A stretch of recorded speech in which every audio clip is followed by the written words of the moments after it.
knows this joke, but basically saying that if you can't fix anything with a tape, it just means that you didn't use enough tape.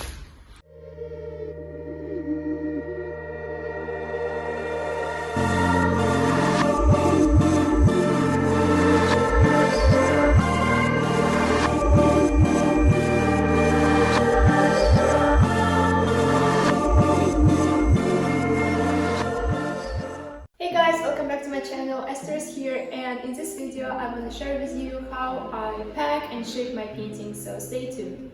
But before we will get right into it, make sure to subscribe, hit the notification bell so you will not miss any of my new videos. Okay, so let's dive deeper into all of this packaging process. So if you are a fine artist and you do sell your paintings, which I hope you do, you have to ship it once in a while because not all your customers will be from your local area, so you really need to think about how to package your stuff and how to send it. It's easier if you just have to ship it inside of your country, because in this case you just basically take it, bring it to the post office and ship it, and that's it. But if you want to ship it abroad, sometimes, like for some countries, you have to also make a shipping documents, which could be made for you by DHL or any other more serious company. But if you do it yourself and you just use normal international shipping, you will have to go to this museum or Belle Arte, or however they call it, and make these documents yourself. So basically what the documents are, it just proves that it's your original paintings and have been not stolen from the museum. It's not a culture and heritage. So for some countries which have like more deep and long history, it makes sense. So it's just a note if you're based in Europe or Ukraine or any other countries. It's lots of masterpieces and museums that you have to keep in mind this fact that you will have to make these documents so your painting will safely go through the border and not will be stuck there and not will be returned back to you. Okay, so let's talk about supplies. Basically, as you can see here, it's pretty basic.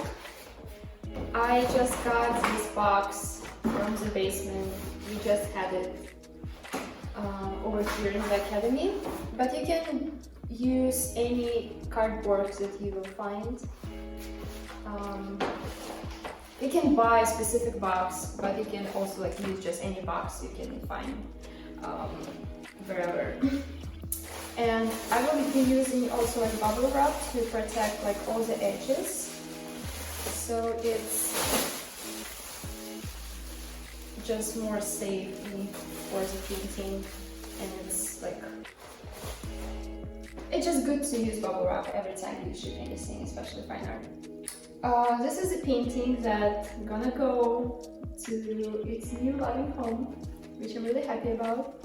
In some cases you can also use cling film, which is like, I don't have it on hand, but sometimes it works too, but I will still use bubble wrap over because it just protects better. Okay, so basically you place your painting to this bubble side carefully.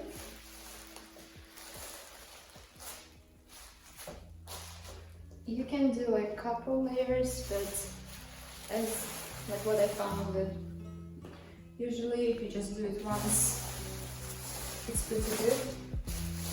I would say it's not. And I'm just using the scissors and the normal tape, duct tape. Any tape works. It almost works.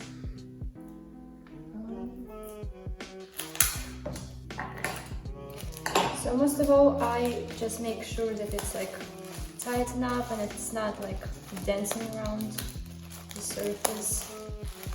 So it's like more, just more tight, I guess. And you can rub these edges in, like to this side, but what I prefer to do, because this side like is obviously more important, I like to kind of give it another layer by rubbing edges on this side. Because then like the edges of the actual painting is even more protected. More tape. There's never such a thing as too much tape. I don't know if you know this joke, but you're basically saying that if you can't fix anything with a tape, it just means that you didn't use enough tape.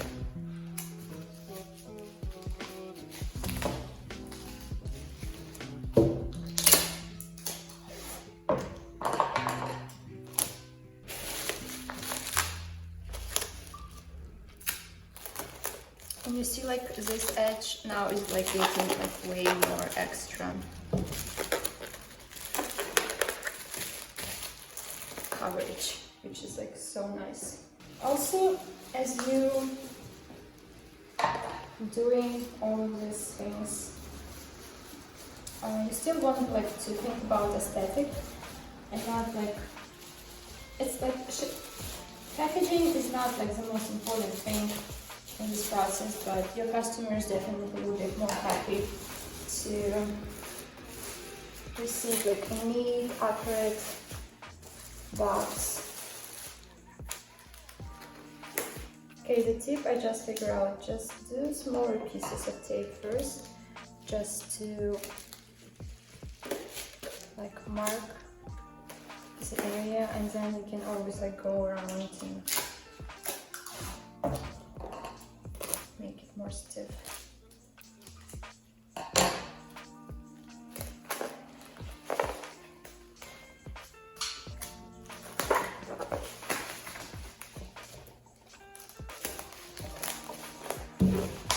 Once I packed painting so tight, like in so many layers, just because it was actually going to Italy, and I was like worried that my shipping company wouldn't do a really great job with handling this for months, because sometimes, like with my previous shipping company, the shipping abroad could take up to a month.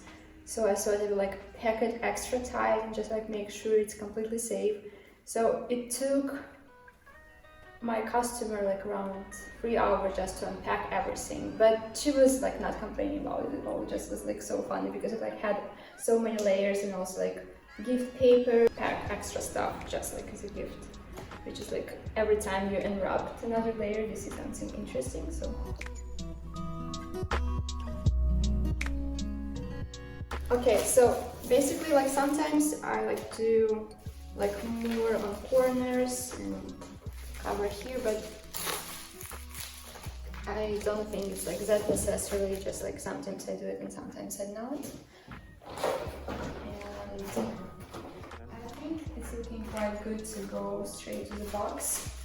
Actually this type of box I really like because they have already like this, you know, like borders inside, so I don't need to think about this side too much. And I also like place it on its front side. It's even better like if you have something to put like between the painting and these edges, if it's like still some space. But again, it's gonna be good anyway.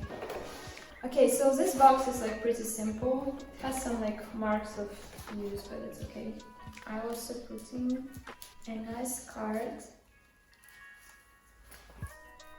just as small representation of my brand. Just like a nice gift, something extra. Maybe I will put it over here. And again, it's like a really simple version, and as bigger you're painting, as like more complicated actually to get everything look really nice. When I do like prints or sketches or just like smaller work, I also love to use some like colored like gift paper or craft paper, and it just like looks more interesting. But with bigger pieces, it's a little bit more complicated, but it's okay.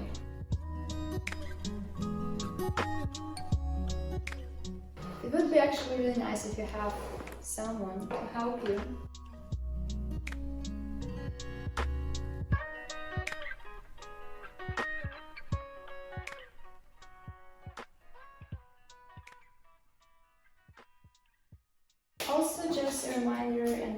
like a small tip. If you're not feeling comfortable or you don't like doing it yourself, which not everyone does, if you use companies like DHL, and they can just do it for you. You just bring painting, they go to the museums, they make documents, they pack it into the bubble wrap, they pack it into the box, they ship it really fast, so it's like really fun if you can use that. I just used to pack everything myself because DHL is not really available where I live in Ukraine, where I used to live, but I do use it here now in Italy. It has been like a really nice switch. Okay, it's pretty much done. So the last thing you have to do is put the address, and I'm using this shipping labels, which I just bought in the school supply store or office supply store. They sell it like a package of like normal paper, but it's basically the stickers that you can just take out, put on the box, and that's it.